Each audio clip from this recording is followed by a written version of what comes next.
Right. When Sir says that they want a dungeon, can you give me some specifics? Is it a dungeon to hold enemies in constraint? Is it more of a protective device around which treasure might be buried in the centre? Is it a display of power? Is it some kind of culturally significant location, including some kind of religious iconography, for example? Is it something that is simply to be placed there to attract local flora and fauna to inhabit, to create a devilishly difficult space? Are we talking lots of traps or less traps? Are we talking mechanical puzzles or magical puzzles? All of this just goes into the quote that we will be giving you at the end of today's discussion, sir. So you tell me what kind of dungeon you like, and we'll drop it in there. Don't worry. You Waither and Deer and Sons, we can build anything. Remember the famous Dungeon of Ix? That was our handiwork, and I might just say that we were the ones that devised that teleportation trap, which I should say was the one that eventually killed Hrothgar the Famous. So, yeah, just let me know what you're thinking, and we'll make it happen.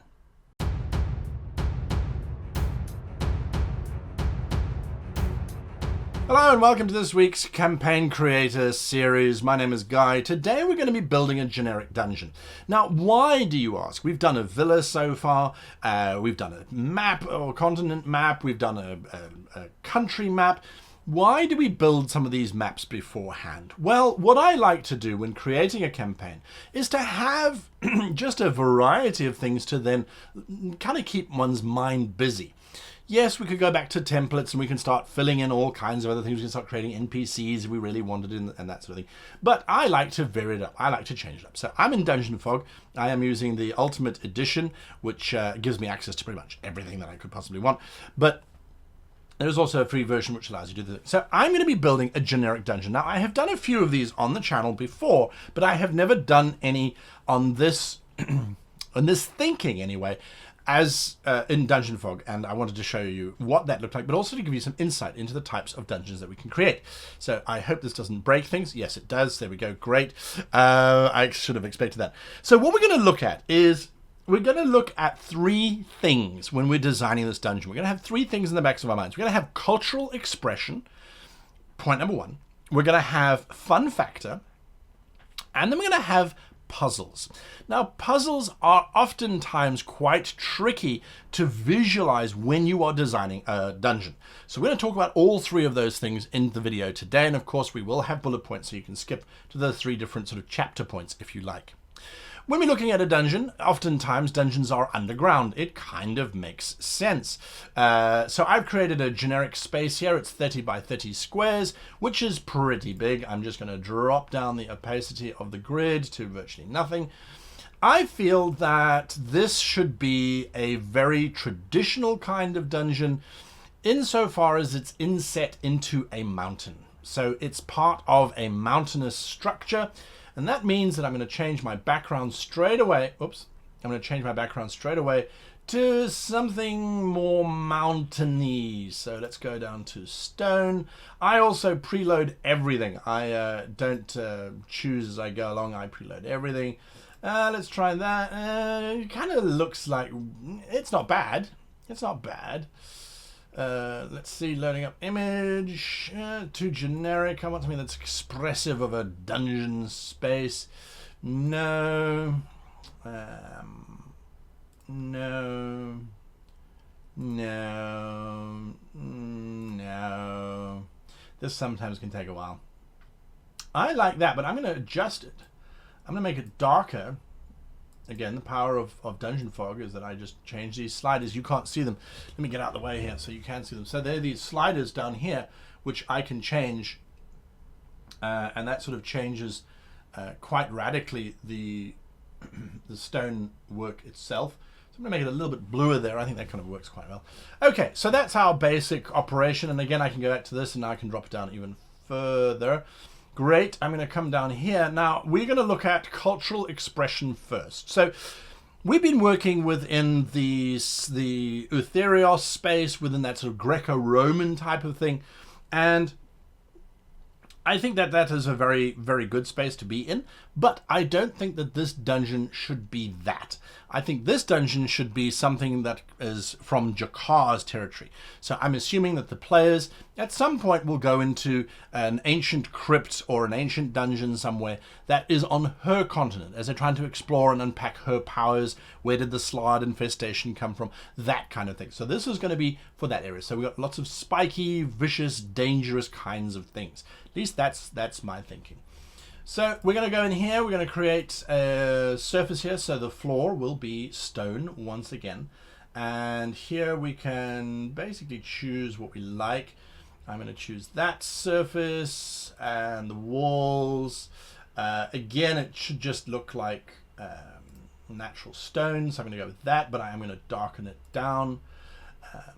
And the floor I might darken down a little bit too, actually. So let's have a look and see. And when we change it from normal, we change it to cave. And what that does is it's automatically going to bevel some shapes for us. So here we go. Now, what this is going to do is this is actually going to start to create rooms. And we just need to be a little bit savvy in terms of how we're going to start designing this.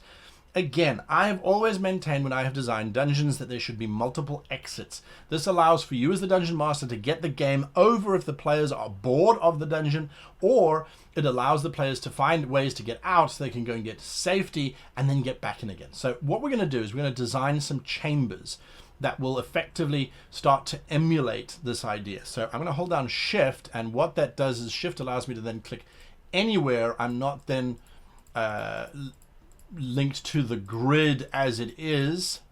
So I'm going to create a room here.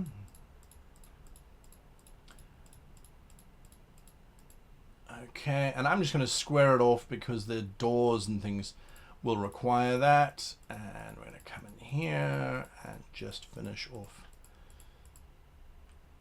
that space there. Okay, so now we've got a pretty cool looking room. Am I happy with that stone texture? Yeah, I think I am. I think I'm pretty happy with that. Am I, he says. I'm pretty happy with that, but I'm not sure. It's at 200% scaling.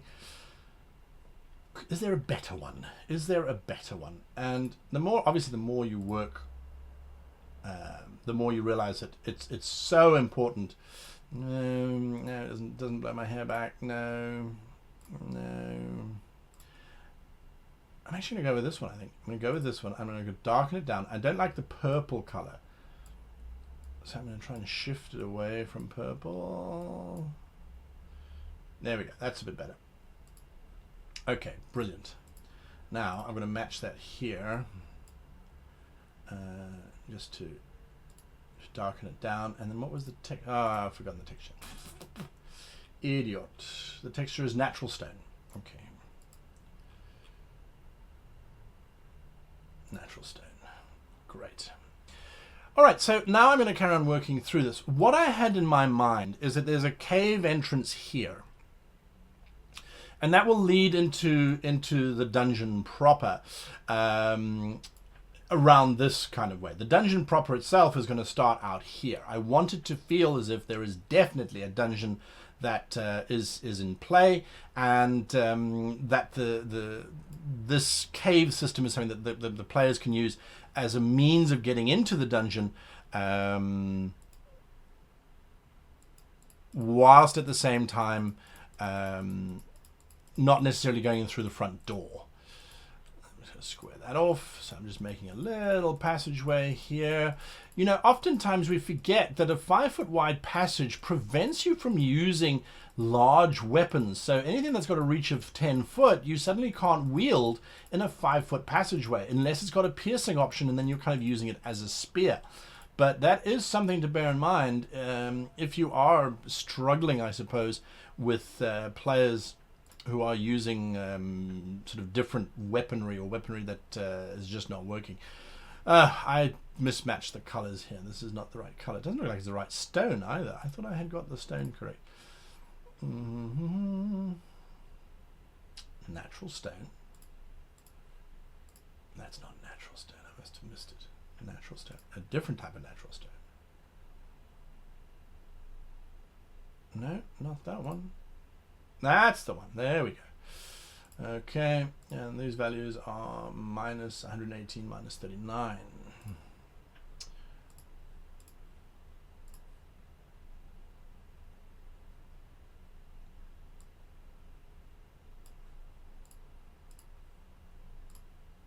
Minus 143, minus 36. Okay.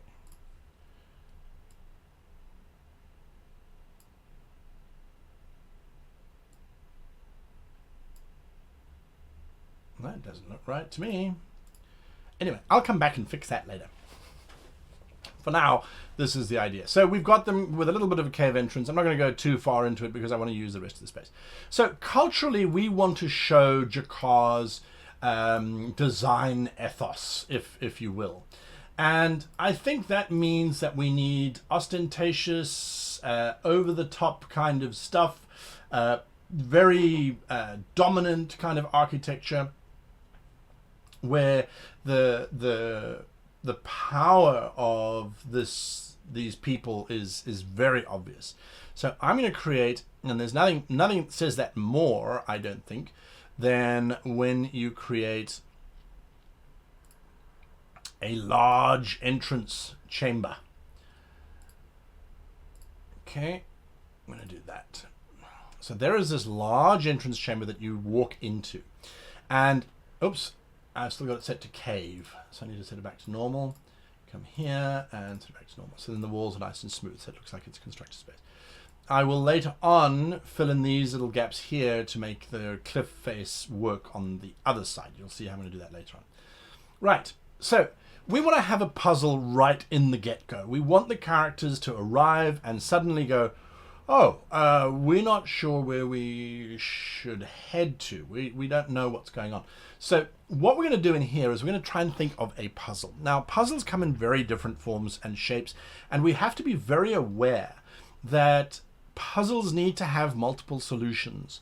So don't just give yourself one solution, have multiple solutions, because otherwise if your players get stuck, if the players can't figure out the puzzle, your entire game grinds to a halt, and unfortunately you then are reliant on going, make a roll, an intelligence check or a logic check or whatever skill system your game uses.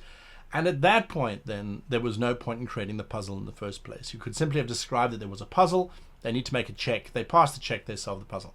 So you need to make sure that whatever puzzle you are including into this space is something that the players could theoretically work out. But whatever they work out, if it is plausible that it will still work, whatever solution they come up with, then you need to allow them to do that. You need to give them that kind of leniency to say, well, that wasn't what I was thinking, but it certainly works. So I think that what we need to do here is we need to start to, again, we're working on culture, we need to start presenting Jakar as being this individual who wants everybody to worship her and her power. The best way I can think of to do that and to create the first steps of a puzzle would simply be to add into this chamber some statues. Now I am going to go to, who's got some nice statues? I'm going to go to flavor, because if I go to desert, there are some cool statues of people sitting down.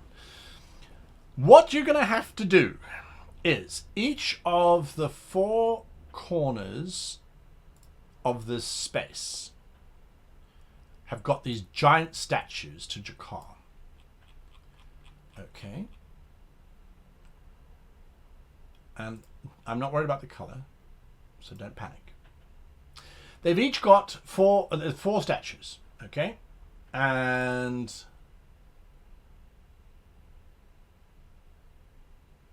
I wanted to put an obelisk in because it's cool. Where's the center of this room here? No. We don't overcomplicate it. So, and then they each have in front of them a very obvious stone panel. Now, this is a simple puzzle. Remember, this is the first room that the characters are encountering. Can't be too complicated, but it gives them the idea that there is a mechanism in place whereby they need to be aware that they are going to be changing and manipulating stuff. So I'm just going to change the color of these statues to, actually, you know what, I'm going to change the color. I'm just going to drop the saturation away so that they are white. It kind of fits better with the room color. So there we go. Lovely. What happens is, and this is where the trick is, this is the riddle part. The puzzle has to have something along those lines. So I'm going to add in some double doors. I love the new doors that have been added. So we've got these archway double doors. I love it. I'm going to pop those right there. That's the center of the chamber there. And the PCs arrive on this side. This is the main entrance over here. So they arrive into this space. Now, we can decorate it more if we want. We can put satin carpets down on the ground and the like. You can go mad. This door will not open until all 4 of these squares have somebody kneeling in front of the statue. That's imperative, absolutely imperative. So what I'm going to do here in this room is I can add notes. Let me get out of the way. I can add notes to this room. So I'm going to write a description here. One, murals on the wall depict worshippers bowing down in front of massive effigies of Jakar. The worshippers, because it's only 1p, the worshippers are seen to bow, then place a small bowl of liquid in their place as they step backwards, bowing as they do. The bowl contains blood. Okay. So the players walk in, they'll see these 4 statues, they'll see the slightly raised squares that they need to stand on. They stand on the squares. When they stand on all 4 squares, they notice that the squares depress and the doors open. The moment one of them gets off of the squares, the door will seal shut automatically.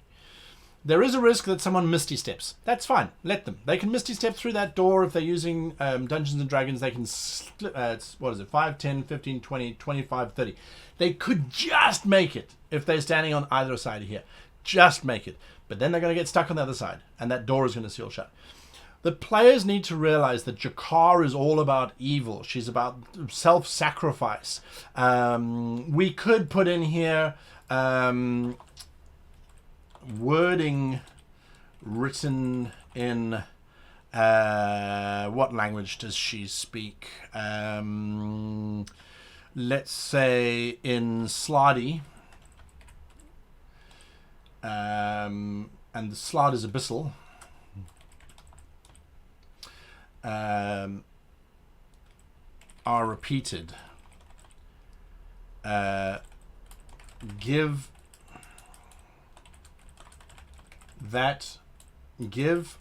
of oneself that which brings life. I don't know. That's blood in my mind, life, blood, especially in the medieval kind of time period. That's something that the players can do. But again, they could put down bowls that contain spit or urine, or it doesn't really matter. Let the players come up with something. But if they put the bowls on those squares stay depressed, and then the doors stay open, and they can move through. So it's a very simple puzzle. Not a complicated one at all. Like I said, the goal here is not to keep them trapped. The goal here is to get them into the idea that, yes, there are alternative ways of moving through this space, and they need to be aware of them. I just want to put in, just to sort of finish off the space, as they sort of walk in. I quite like the idea of there being a column there.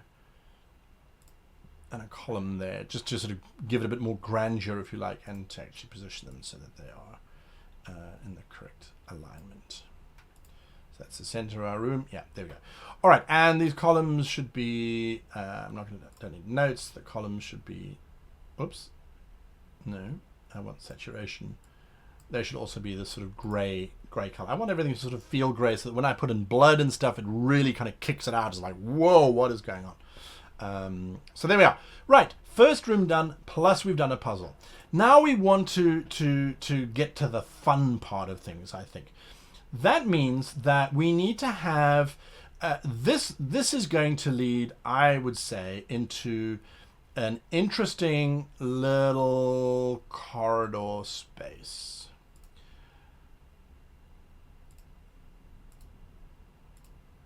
Okay, so there's an interesting little corridor space. The floor.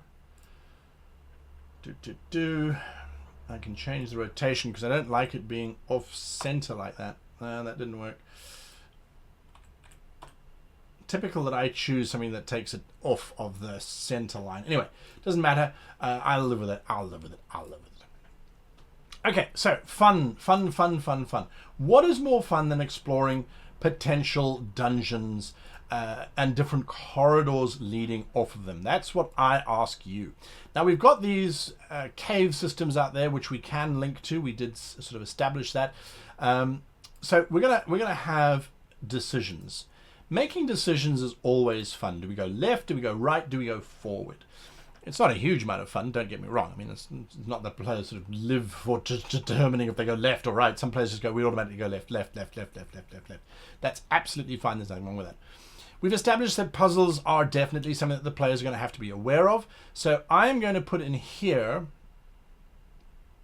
I'm going to open up this space and open it to,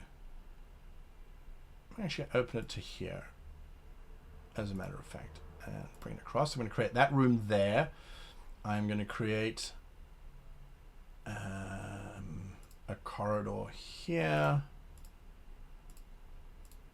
Okay, and I think I'm going to create a secret chamber in here. I like to fill up my spaces, so there we go. So we're going to have a little secret chamber in there as well, just to make it interesting. That's on this side. On this side, I think we can explore the idea of what would be going on inside this temple. And so I'm going to put, again, I'm going to give them a little bit of space, but not a huge amount. I'm going to put in a bigger room here. Did I close it off properly? No, let me try that one again. Let's do that. This was going to be another trap room, just because I like trap rooms.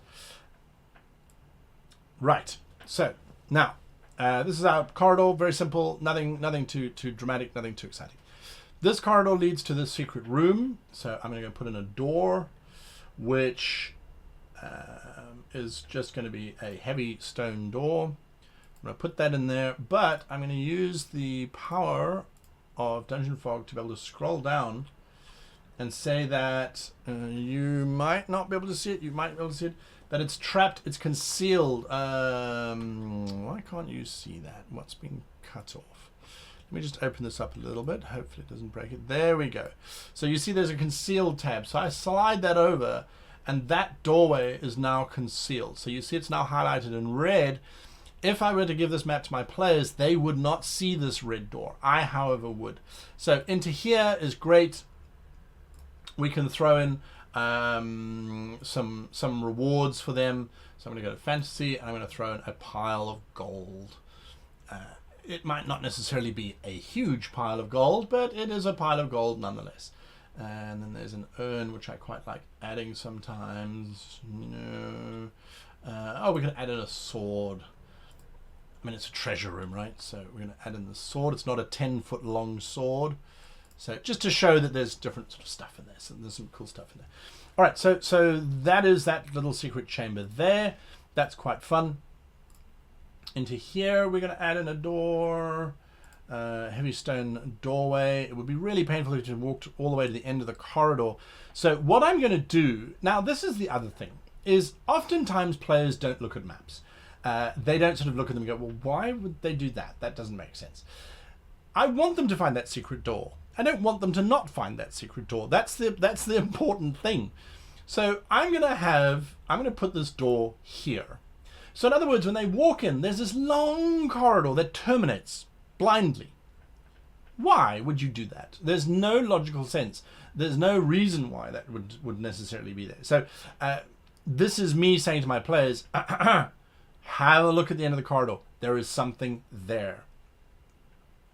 That's it. That's the bottom line. So this room here, I think this can just be for acolytes. It can be something where we have a few sort of beds and things. We can throw in some beds. It's not an issue whatsoever. Just do that, and there we go. Right, and they probably will want, let's give them a little round table, not that big. So they might have a round table there. Again, you can really populate with as much as you want to. Some people don't like to put in so much stuff. Other people prefer to put in more stuff. It is entirely up to you as to how you want this to work. Again, I choose to specifically, very specifically, put the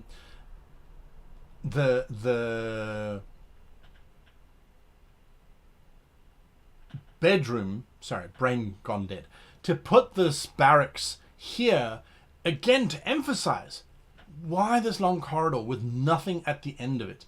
Absolutely nothing at the end of it. Maybe what I'll do is put this little pile of broken bones down here. But that's it. So at least it draws them that you see a pile of bones. Oh, I go over to the bone. It might be too much. We'll have to have a look. This room here, I want this room to very much be I do it quite often. I like to incorporate jungle stuff because it gives you different monsters and things to include. But maybe not. Maybe not. Maybe not. Okay, this is what I'm going to do. This is what I'm going to do. I am going to finish up drawing the rest of the rooms because we've still got quite a lot of space. And then I'm going to come back here. I'm going to show you what I'm going to do that in a little bit, so just bear with me. Right. This chamber is just a giant trap because you need traps. To encourage them just to walk across, we're going to do that. I'm going to come here, and I believe it's under flavor. Right at the bottom, we have traps. Now, again, we will make these hidden so that nobody knows who they are. I like the idea of a giant, no, not rotated, a giant spiky trap. It's fun. It allows them to fall in it potentially. But, you know, it just gives us options. So there is our trapped option. So it is trapped and it is concealed. So again, we will see it. Our players will not see it, which I think is important to mention there. So they go out of this, and then we want, basically, because it is a dungeon, we want this to be just a large chamber where most of the worship would happen of Jakar. And that's going to form the basis of our dungeon space. I'm going to do that. I think it needs to be there. Come down here. Is that right? 1, 2, 3, 4, 5, 6, 7. 1, 2, 3, 4, 5, 6. I missed somehow. Did I miss? Is that not in the center? 1, 2, 3, 4, 5, 6, 7. 1, 2, 3, 4, 5, 6, 7. I missed by 1.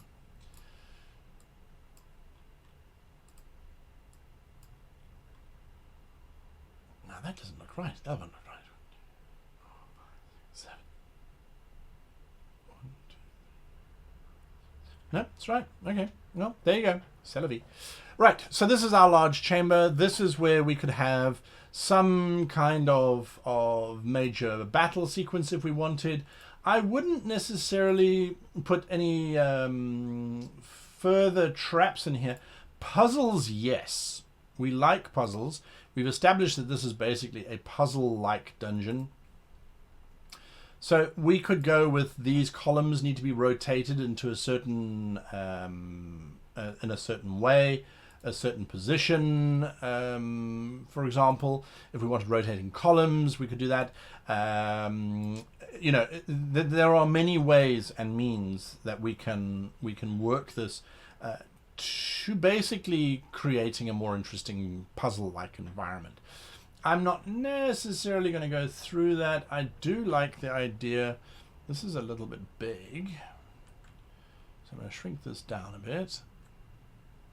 And I like the idea of this sort of pulpit whereby people can preach from. This is actually the wrong way.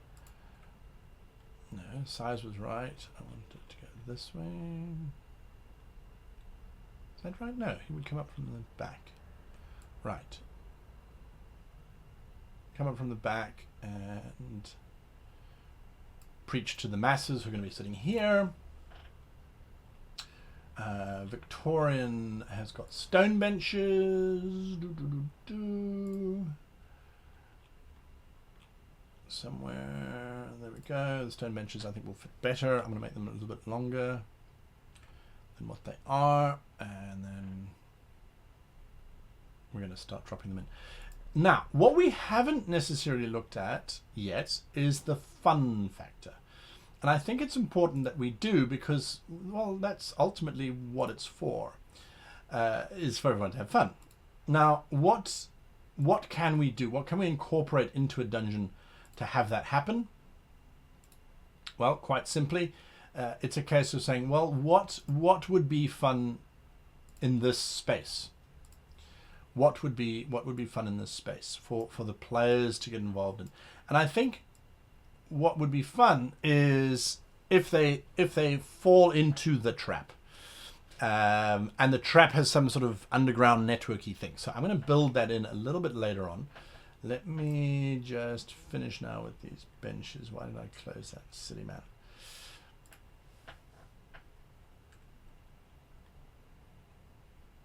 Okay, because they would probably do this.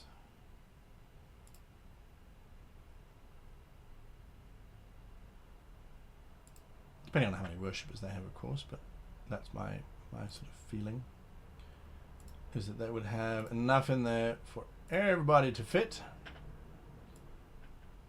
Yeah, that works. That room is symmetrical. It just doesn't feel like it. I don't know what's wrong there, but anyway.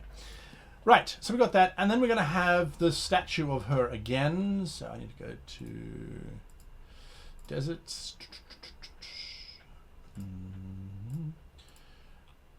Because we've established that this is the statue of Jakar, and I want it to be nice and big, so we venerate Jakar. And we know that that statue needs to have 0 saturation, as do these columns. No, not move.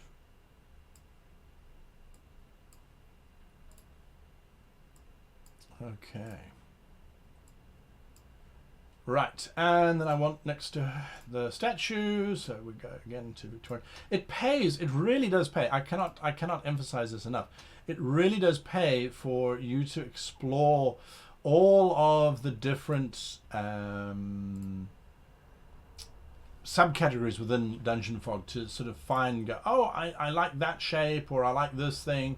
What I'm currently looking for is the furniture tab, and they have a royal altar. I just want a regular altar. Where? Well, I'll use the royal altar, then it's fine. I want the altar there. Maybe they need to go and rescue the princess who's going to be sacrificed on the altar or something. I'm not sure. And we'll have steps leading up to the top of the altar because I think that's quite cool. Okay, and then I just need to go in and reorder these. So I can put that down there, and I can put that underneath the stone statue. There we are. That fits a bit better. And knock out your saturations that you fit with the sort of the overall color scheme, I suppose one could say.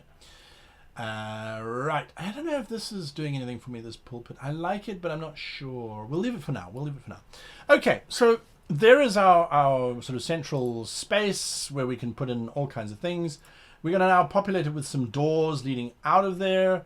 So I'm going to have an ajar door over here because we can. They're going to have another one on this side. No, that's the edge of the dungeon as far as I'm concerned. And then they most definitely will have closed, but there'll be one door there. There'll be another door over here, basically next to the statue where the priests and things would come out of. And then I'm going to put another ajar door here. So there are a couple ways getting in and out of this space. Right, let's move on swiftly. I'm going to put in a corridor here, which is going to join up these two things because that makes sense. And more doors. We need more doors. We'll put a door in there, we'll put in a door there, and we'll put a door there, and why not, we'll put a door there. Okay, so again, doors are fun. They are always interesting, I think, anyway. That's me. Right, back to making more rooms. We're going to come back to what these rooms are exactly in a little bit. So I don't want you to join up there. I want you to do just a small little side room. And then you are going to be a bigger room that actually joins to that cave. We can marry the two up together a little bit later on. You are yet another corridor because I want to use as much of this space as I can. And that will lead to another room back here. Okay, we've got this big link in here, and there's another one over there. So this is going to open out to being the royal observatory, perhaps, or I'm not sure. We'll have to figure it out. Over here, the priest would obviously also want to be able to get in quietly. Okay, so he goes through there. He gets into here. Let's do that. Okay, and then he would also have, I'm thinking, we will do this kind of shaped room here, and we're going to have a secret passageway through there. So we've got that kind of thing happening. Right, let's drop in our doors. I always like to drop in doors first before I do anything else. So that's access into there. This is into here, where I'm going to do this, and I'm going to put another door in there. We've got our door there. This will be a secret door. That's got a door there, that's fine. We'll put in a door there. And another door there, which will be secret, and there, which will be secret. And that's it. Okay, so let's go and mark these down. The door as it is concealed. This door here is concealed. Okay, and then just this last one is concealed. Okay, brilliant. I might as well put it in now. It would be an archway. Clink.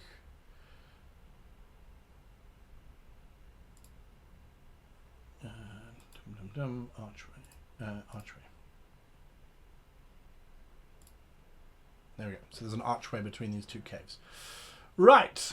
I think that's pretty much that. So we now need to just fill in some bits and pieces. One of the things that I said, what we wanted to add was an element of fun. So I'm going to add in an underground system to give this thing a little bit more of a three-dimensional space. So we're going to have these hatches in various rooms. So I'm going to throw a hatch in there. I'm going to throw a hatch in here for cleaning purposes, you understand. We'll put a hatch there. No hatches there. We'll definitely put in a hatch here. We need a hatch. I kind of feel like it would be fun if we put a hatch there, especially if the players then popped up and discovered that hatch. A little hatch in here because it's quite a nice room for them to start in or to sort of emerge into. We'll put one there and we'll put one there. I think that's enough hatches. I wouldn't put them in there. No. Okay, perfect. Right. Then just a case of going to each hatch.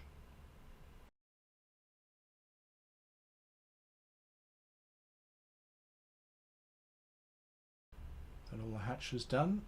Yep. Okay, good. So now we need to finish populating the space. This little chamber here, I would imagine, is going to have things like bookshelves, something along those lines. Here we go, bookshelf, where they keep the prayers and records and the like. So I'm just going to throw that in here. Okay. Then I quite like the idea of this space being filled with sarcophagi, coffins, lots and lots of coffins.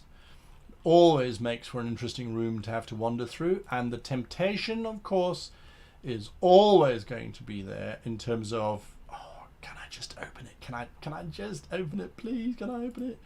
Please, please, please, can I open it? And we're going to use the coffin ajar over here just to indicate that they can be opened in case the players are very conscientious and they don't like to open coffins.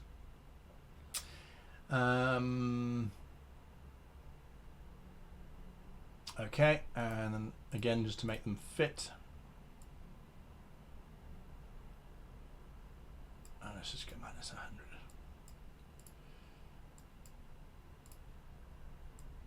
Okay, and this is the one that is going to be trapped. So they can open these up, they can find kind of cool stuff in there, but that's the one that's going to be trapped. So let's do that, and then let us, it's not here, I don't think, it's under fantasy.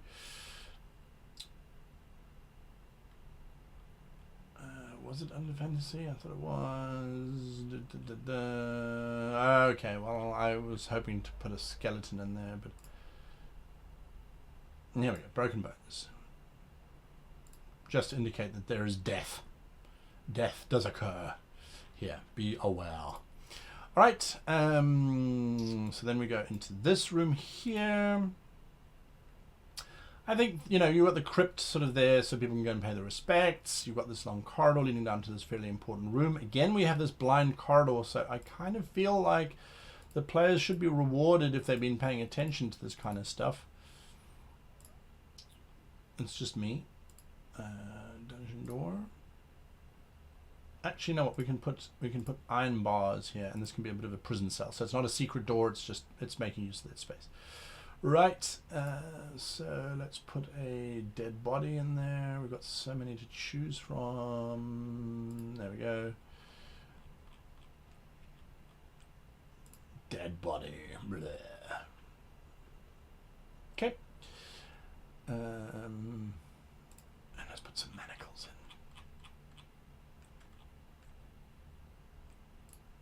in. Manacles are always fun. Okay, I think that this could be quite a nice sort of torture space, and I know it's always hard to say, oh, it's a torture space, but I think it's always fun. So I'm going to add in my own little, actually let's use this. Here is a lever and a brazier with hot coals in it so they can torture poor individuals. I'm going to go and find the wooden table that will sit next to that, and then there is the, I had it just now. Where did I put it? Where did I put it? What did I do with it? Why did I not the windlass? Here we go. There we go. Good. So I'm going to put that at the top.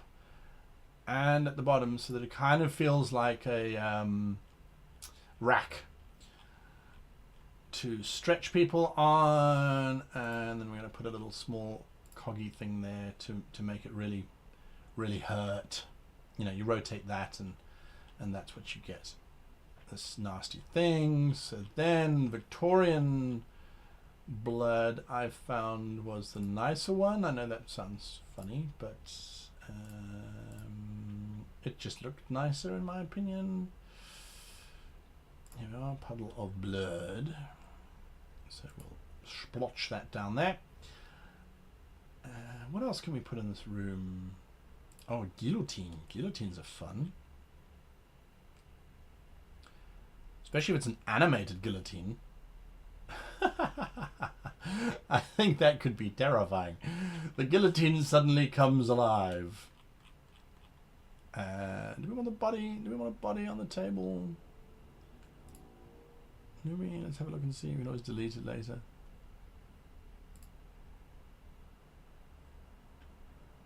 Yeah, I think the body works. I think body works. I think it kind of helps. Okay, so there's our little torture chamber, and I'm going to put a note here. The guillotine. Oh, good lord. Guillotine. Thank you. Is an animated object and will attack anyone who is not the torture master. Okay, that's quite fun, especially if they come up into this space here. Right, just to wrap up then, this is going to be the master's chamber. Get rid of that and that. This will be the master's chamber. So I'm going to throw down a carpet because that's always nice. It does get chilly at night. So I'm going to throw a carpet there, and I'm going to put another one there. Okay, cool. And just because you can never find matching carpets, we're going to do that. Come back here. We're going to throw down a desk. I'll put another bookshelf in because you can never have too many bookshelves. They're always fun. And here we go. A pre-populated reading desk. I'm going to shrink it down a little bit. Do it there. And give him a chair. I believe the chairs, I feel 80% is always better for the chairs. And then he needs a bed, which I feel needs to be bigger. Nice big bed. Because one gets tired after sermonizing and sacrificing. I mean, these take a lot of effort. And I'm actually going to put this in here. I think it will help with the identification as to what it is. And maybe an armored skeleton, a statue in the corner, just to sort of make it more of an imposing space. Yeah, there we go. I think that works quite well in terms of presenting a space that one might inhabit. Over here, we've got barracks. We don't have kitchens and things like that. Sometimes it is nice to have those sorts of things to show that it's a working space. Sometimes, though, you don't necessarily need to have it. So this chamber, he kind of gets through here. I think we could put in, I think this could be where they have planning sessions. So I'm going to make that 80. I'm going to make the, yeah. So this is where they have their weekly planning sessions. All right, we need 40 Vestal virgins for sacrifice, and we need 5 of those, half a dozen of these. Oh, and let's get a new troll for the dungeon. Etc. etc. I think that could be quite fun to do. So you always put chairs down first, then you put the table on top. Okay, to create your boardroom-like table, and then I just usually put a carpet over that to hide the sort of the breach and to make it look more like it's usable. Then there's some book stacks that we can add. We can put an open book.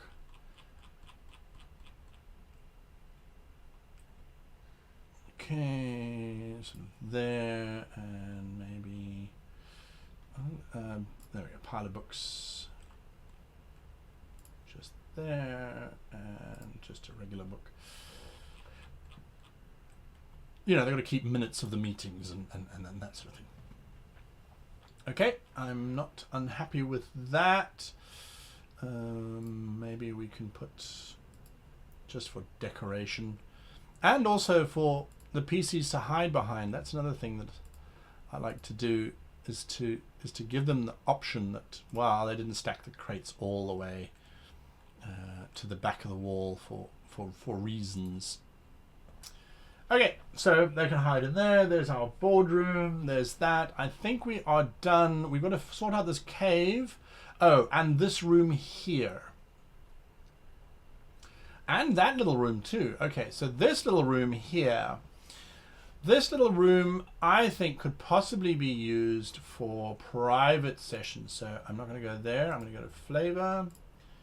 And I'm going to go to church, because it does have a stoop. That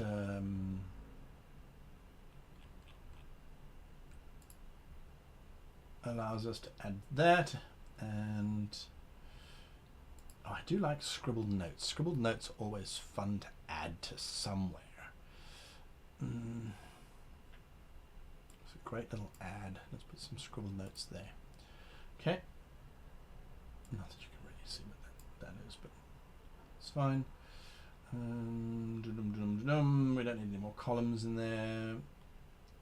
So, oh, there's the altar that I was looking for. Anyway, it's all right. Let's put in another statue.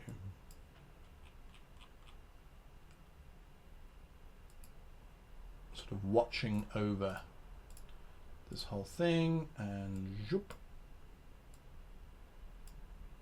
Bring them forward slightly. Very simple kind of little private chamber church thing. They often have those. Okay, now into this chamber. I wanted this one to be the fun one. Again, we could just make this the barracks and the kitchen area. I don't think that's appropriate. I think this should be the nursery.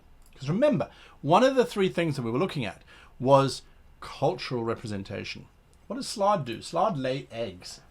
Now, I am convinced that there are eggs somewhere. I do not. White mushrooms could work. I'm sure there was spider eggs. Glowing mushrooms.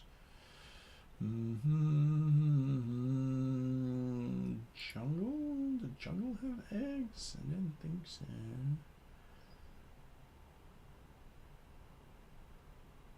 No, laboratory definitely wouldn't have eggs. But I'll check anyway. No? Okay. Then it must be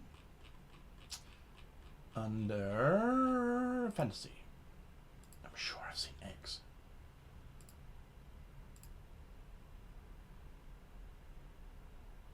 Spider eggs. Ha ha! Ha ha!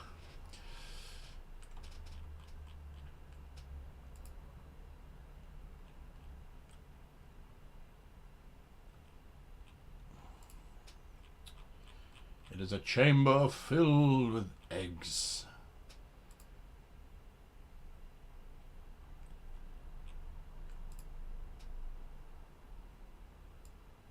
And this, to me, is a great way of showing Slaad involvement, of showing the horror of these chambers. I mean, imagine if they come up through this grate. How brilliant would that be, that they walk into this chamber with all these eggs? And I mean, it really does.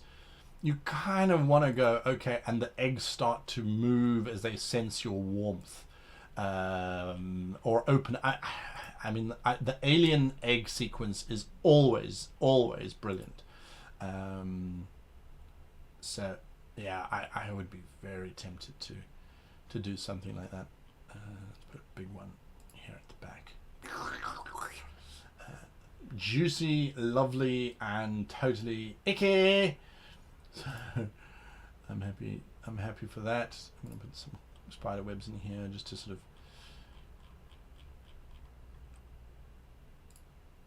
convey that sort of sense of ichor and slime and that kind of thing. Okay, so there's our egg chamber where our slaad will be looked after and taken care of. All that remains for us to do now is to solve that cave. But I'm going to put in my torches now. This for me is my favorite part of Dungeon Fog, is dropping in lighting solutions, because I think it makes the maps just that much better. And it really helps highlight and focus, again, I think, the beauty of these maps. We're going to come in and we're going to change how these lights work a little bit later on as well, once I put them in place. I like to just put them all down first. Okay, and each corridor will have a light.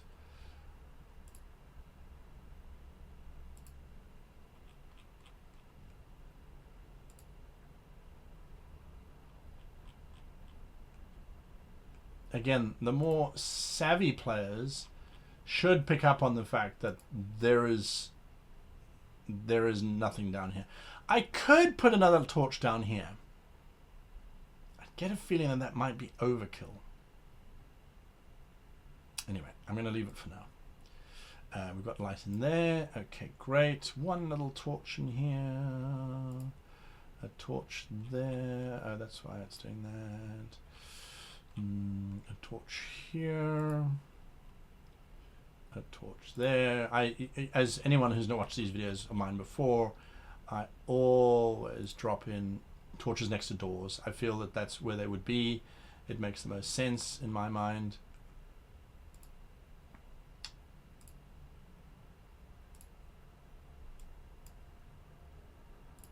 Okay, crypt can have one torch light. Torture chamber can have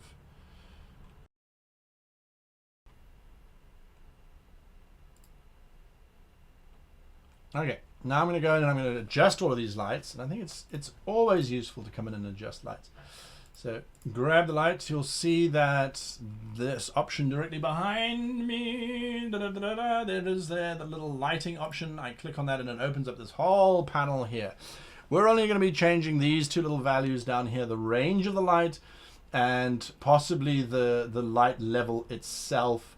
So the range of the light, I usually set it around 300. You can see how that opens out the space a little bit. I'm going to punch this up to, let's say, let's make it an even number, somewhere near the 30s. So each one goes to about 30 and this goes to 300. Okay, so it really creates these bigger spaces. The columns, you can click on cast shadows if you like.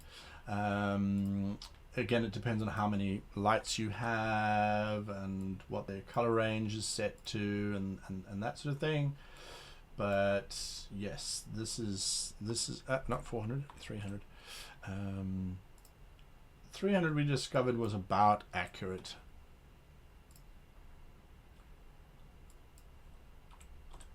In terms of general illumination. What I also like about giving the torchlight different light value is that torchlight's never white. It just isn't. So to give it that slight coloration, just warms up the space. Where there's two torchlights next to each other, it obviously brightens up the whole space significantly, and I don't have a problem with that. Okay. Now here we wanted to feel very different. We wanted to feel very slimy, slaadi type of light. So I think if we make it a sort of a green, let's make it 100. Somewhere near 100, we'll make it at 100%. Then this will I think give us a very nice sort of spooky, freaky kind of space. And I see that what's happening is that our eggs are kind of burning out on detailing. So that's as a result of this. So I'm going to drop this down to 58. And all that it does is it reduces the amount, no, wrong one. It sort of reduces the intensity a little bit. So it's brought a little bit of detailing back into these eggs, but these eggs don't have a lot of detail in them anyway. But I do like the fact that it's kind of green. It's quite a nice descriptor. As you enter the chamber, you notice a green glow.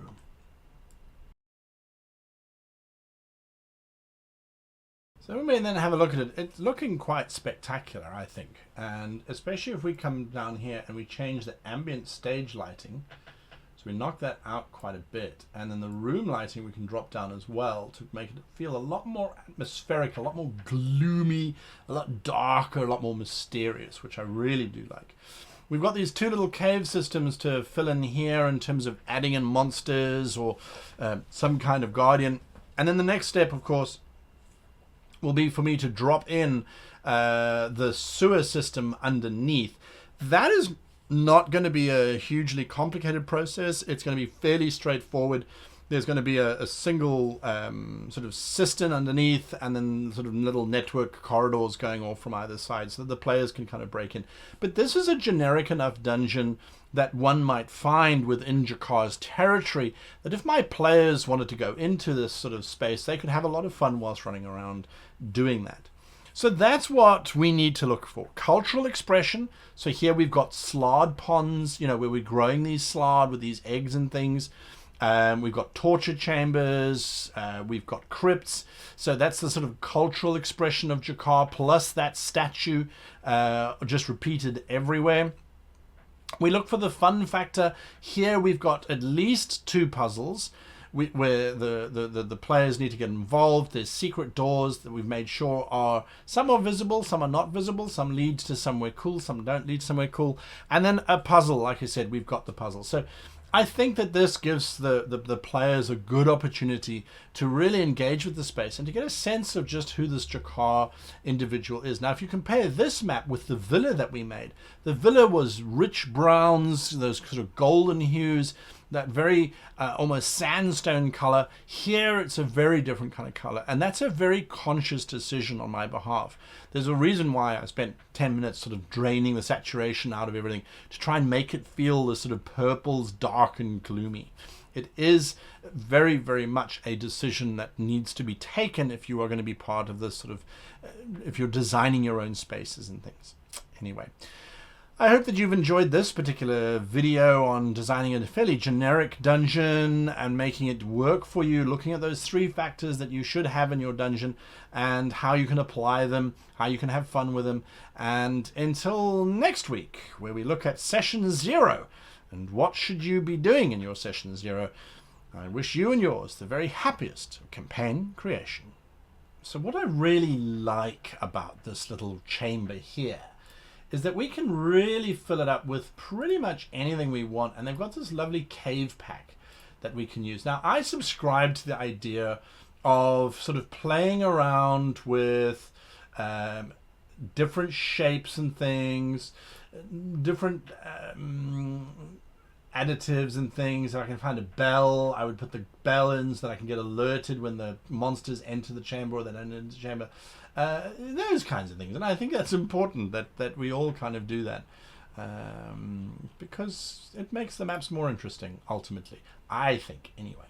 So there's a nice little pool in there, and yeah, that was all I could come up with. I mean, it's map design. How do I build the like, subscribe, and Goblin Bell into that?